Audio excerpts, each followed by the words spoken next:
IVF చికిత్సలో 25% భారీ discount, free doctor consultation, free ultrasound scan, logo launch, Andro max advanced male infertility centre ను కూడా ప్రారంభించారు. నదులకి సాంప్రదాయాలకి చాలా విలువ ఇచ్చే దేశం ఇది. నీటి వనరులకి నీరు కనిపిస్తే దాన్ని గంగాజలం అనుకుంటాం. ఏ మూల చిన్న బావి కనిపించినా దాంట్లో మంత్రోక్తం చేసి దాన్ని గంగాజలం అనుకుంటాం. మనం బేసిక్గా పంచభూతాల మీద మనకు చాలా గౌరవం ఇచ్చే సమాజం ఇది. కానీ దురదృష్టవశాత్తు అది పూజా పునస్కారాలకే అది పరిమితం అయిపోయింది, కానీ దైనందిక జీవితంలో ఇది రావట్లేదు. ఉదాహరణకి ఇందాక మీరు చూసిన విజువల్ ఒకటి, యనమదురు డ్రైన్ చూస్తే భీమవరం టౌన్లో చూస్తే అది ఒక 90 మీటర్లు ఉండే ఒక డ్రైన్, అది పంటకాలం. ఆ పంటకాలంలో దాదాపు ఇంక వేరే ఏమి లేక అందరూ దాని ఒక డంపింగ్ యార్డ్గా వాడేసాం. ఇక కిలోమీటర్ లెక్కన ఉంటుంది. అందరూ అక్కడ వేసేయటం, అది ఏం చేస్తారు, మళ్ళీ వర్షాలు వచ్చేటప్పటికి అది మొత్తం వర్షాలు వస్తే కొట్టుకెళ్ళిపోయి మళ్ళీ సముద్రంలో కలిసిపోతూ ఉంది. అలాగే మనకి ప్లాస్టిక్ చెత్త చెదారం ఎక్కడన్నా పడేస్తే కొన్ని ఇంకా ఇబ్బందిగా ఉంటుందని విజువల్స్ చూపించారు. లేటర్ మీరు శ్రీనివాసన్ గారి దగ్గర ఉంటాయి. ఈ ఆవులు కూడా ఈ ప్లాస్టిక్ కవర్లు తినేసి కడుపు నిండా దాదాపు 5 కేజీలు 25 కేజీలు కడుపులో ఉండిపోయినాయి. వాటికి దారుణంగా చచ్చిపోయి అలాంటి పరిస్థితులు కూడా ఉన్నాయి ఆవులు. ఒకవైపు ఏమైనా గోవుని పూజిస్తాం, గోరక్షణ అంటాం, కానీ కనీసం వాటికి ఎందుకంటే అవి తిండి అనుకోండి, ఎందుకంటే ఫుడ్ ఉంటుంది దాంట్లో, ఆ స్మెల్కి అది తిండి అనుకొని తినేస్తున్నాయి ప్లాస్టిక్ కవర్స్. ఇవన్నీ చూస్తుంటే చాలా బాధ అనిపించి ఎక్కడో చోట మొదలు పెడదాం ఒక చిన్న ప్రయత్నం అని. అలాగే ఓపెన్ డ్రైన్స్ మనకి శ్రీనివాసన్ గారు వెల్లుల్లి నుంచి ప్రారంభించిన ఆయన ప్రాజెక్టు చాలా యూనిక్గా చేశారు. గత 2 దశాబ్దాలుగా ఆయన శ్రమ ఇది. అక్కడ మీరు ఆ డిస్ప్లేలో చూస్తే రూప్స్ కట్టింది అంటే ప్రతిదీ, అంటే మీరు ఒకసారి ఒక సాలిడ్ వేస్ట్ 12 గంటల లోపు కనుక చెత్తని కలెక్ట్ చేస్తే అది రిసోర్స్ అవుతుంది, అది సంపద అవుతుంది.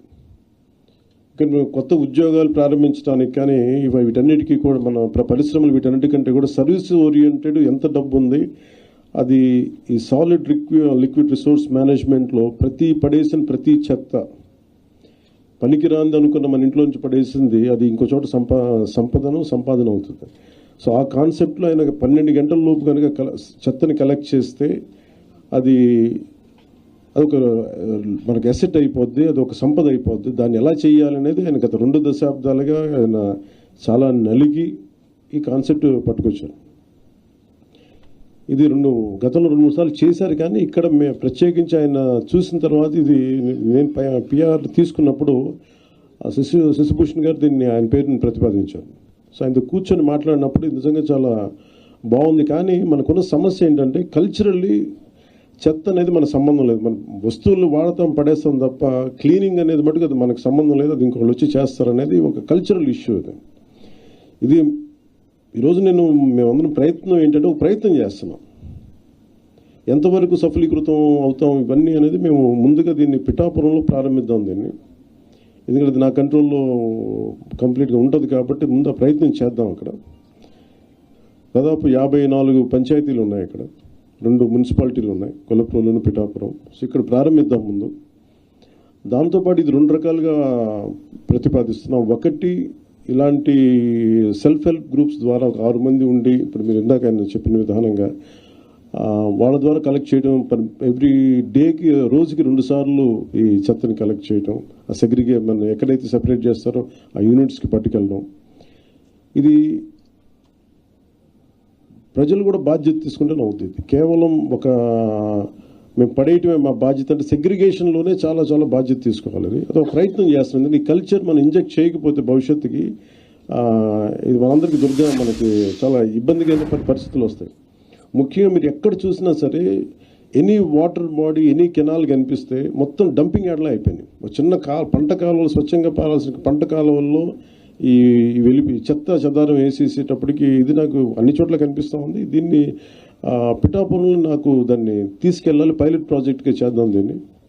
అలాగే ఇండివిజువల్స్ కూడా దీన్ని చేయొచ్చు, ఇంక్లూడింగ్ ఒక అపార్ట్మెంట్లో సముదాయం కావచ్చు, ఇండివిజువల్ హౌస్ కావచ్చు, వాళ్ళకు కూడా దీన్ని గ్రూప్గానే కాకుండా ఒక 250 ఇళ్ళకే కాకుండా వ్యక్తులుగా కూడా ఒక కుటుంబం చేయాలనుకుంటే ఏం చేయొచ్చు, అలాంటి ప్రతిపాదనలు కూడా శ్రీనివాసన్ గారి దగ్గర ఉన్నారు. వీటికి ముందస్తుగా మేము చేయదలుచుకుంది ఏంటంటే ఒక మాస్టర్ ట్రైనర్స్ని తయారు చేద్దాం. ఒక 50 మంది నుంచి 70 మంది మాస్టర్ ట్రైనర్స్ని తయారు చేసి ఈ కాన్సెప్ట్ని ఎక్కువ మందికి అర్థమయ్యేలా చెప్పి దీన్ని ముందుకు తీసుకెళ్ళాలి. దాంట్లో భాగంగా మిమ్మల్ని అందరినీ ఇక్కడ పిలవడం జరిగింది. మరి if you go into detail, ప్రతి డీటెయిలింగ్ వెళ్తే నిజంగా అందరం కలెక్టివ్గా అనుకుంటే ఖచ్చితంగా పాసిబిలిటీ చేయొచ్చు. ఇది కాదు, అది వ్యక్తితో మొదలవ్వాలి. సో నేను పొద్దున్న పెట్టిన ప్రతిపాదన కూడా ఏంటంటే నాకే అనిపించింది ఆయనతో మాట్లాడినప్పుడు, ముందు నేను ఎక్కడైతే ఉంటున్నా నా క్యాంప్ ఆఫీస్ కానీ, లేదంటే నేను ఇప్పుడున్న నా ప్రైవేట్ క్యాంప్ ఆఫీస్ కానీ, లేదంటే జనసేన పార్టీ ఆఫీస్ కానీ, ముందు వీటితో మొదలు పెడదాం. అసలు జీరో లిక్విడ్, మన సాలిడ్ అండ్ లిక్విడ్ రిసోర్స్ దీన్ని మేనేజ్మెంట్ అసలు ముందు నా ఆఫీస్లో మొదలు పెడదాం, అలాగే పిఠాపూర్లో మొదలు పెడదామని స్టార్ట్ చేసాం. దాంట్లో కూడా ఇప్పుడు ఆయన ఏమంటున్నానంటే వచ్చి ఒకసారి క్యాంప్ ఆఫీస్ కూడా చూడండి, ఏమేమి జాగ్రత్తలు తీసుకోవాలి, చెత్త ఎంత మినిమైజ్ చేయగలం. ఎందుకంటే దాదాపు 169 ఈ వేస్ట్ ఐటమ్స్ ఉన్నాయి. మన చిన్న వాడేసిన బ్యాటరీలు కావచ్చు, ప్లాస్టిక్ కవర్ కావచ్చు, ప్రతి దానికి ఒక యూనిట్స్ ఉన్నాయి. ఇంక్లూడింగ్ ఈ బ్యాటరీస్ మనం పడేస్తే అవి ఎవరో వచ్చి తీసుకెళ్తారు, కానీ దానికి సంబంధించిన వ్యక్తులు ఆ లోపల ఉన్న హెజార్డస్ మెటీరియల్ అంతా ఆ ఇనుము వరకు అవుటర్ లేయర్ బ్యాటరీ లేయర్ తీసుకొని అది అమ్మేస్తారు, కానీ లోపల ఉన్న హెజార్డస్ మెటీరియల్ అంతా అక్కడ వదిలేస్తారు. దీన్ని ఈ పొల్యూషన్ కంట్రోల్ నామ్స్ ప్రకారం కొన్ని యూనిట్స్ కానీ ఇవ్వగలిగితే వాళ్ళు సంబంధిత స్పెషలైజ్డ్ చోజన్ యూనిట్స్ ఉన్నాయి, పొల్యూషన్ కంట్రోల్ బోర్డు సెలెక్ట్ చేసిన యూనిట్స్ వాళ్ళకి అమ్మటం. ఎందుకంటే ప్రతి చోట ఆయన చెప్పేది దాదాపు ఎంత, మీరు అన్నిటికన్నా మీరు చెప్పండి ఏంటంటే అబౌట్ మనీ చెప్పండి. అది how much money each panchayat can get out of this. అది you didn't display that part, you have to show that. You have అంటే ఒక్కొక్క పంచాయత్ ఈ వ్యవస్థ అంటే దీనిని కనుక మనం నిజంగా చేయగలిగితే ఒక్కొక్క పంచాయత్ మనకి సెల్ఫ్ సఫిషియెంట్ ఫండ్స్ వచ్చేంత ఉంది. ఇద్దరు మున్సిపాలిటీస్ కానీ ఈ విధంగా చేసి, కానీ ఇది చాలా ఛాలెంజింగ్, ఇది చాలా కష్టమైంది, చాలా ఓపికతో కూడుకుంది. సో దీన్ని ఎలా చేయాలి అనేది ఇది ముందు మేము మాస్టర్ ట్రైనర్స్, దాంతోపాటు ఉదాహరణకి అంటే ఇది ఒక మోటివేషన్ కోసం ఇది చెప్తా ఉన్నాను. ఉదాహరణకి ఇది please you can explain sir, మీరు చెప్పండి sir, please come and explain. This is nothing but the entire Andhra Pradesh. That's okay. Entire Andhra Pradesh, we got 13,301 Gram Panchayat. The garbage value per month, it's 100 crore and people contribution. Joined together, 220 crore is our garbage value per month.